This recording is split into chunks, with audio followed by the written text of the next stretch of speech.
Hi, welcome back to the Kaiser Report. Time now to go to Washington, D.C. and speak with Bill Still, the former newspaper editor and publisher, best-selling author, award-winning documentary writer, director. His feature-length documentary, The Money Masters, is the 15th most viewed film on the internet in history.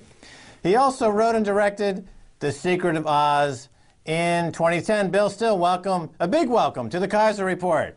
Well, thank you very much for having me. All right, Bill Still, as a way into your films, The Money Masters and The Secret of Oz, I want to start by asking a question that will most interest our audience. Is there any gold in Fort Knox? And if not, who took it, why, and how? No, it was, and incidentally, I detail that in my new book, which is entitled No More National Debt. As far as we know, there's no gold left in Fort Knox.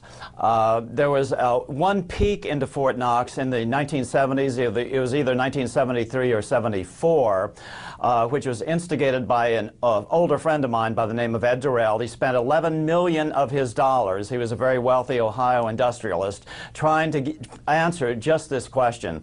So they finally opened the doors. They were forced to open the doors in 73 or 74. There were a couple AP reporters, a couple of congressmen, and there's this famous picture of the director of the Mint, Mary Brooks, standing in front of this wall of gold saying, "Look, it's all here."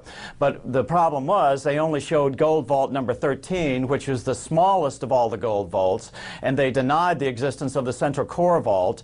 The AP reporter and photographer on the scene at the time reported that the gold which they showed had a strange orangish hue, and so therefore that means that it had a high copper content. So probably what this was back in the 70s was the remnants of FDR's call-in of gold coins. It was called coin melt. If they had any good deposit gold, which is .995 gold, the only form of gold that's good for international trade, they certainly would have showed a room full of that.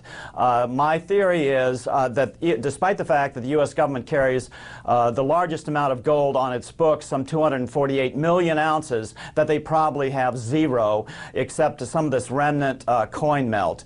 It was well known at the time, local newspaper coverage of Fort Knox, Kentucky, where the gold was shipped out by rail and truck to the Federal Reserve Bank in New York. We don't know what percentage of it, but at least a large percentage was sent over to London to try to keep down the price of gold during something called the London Gold Pool.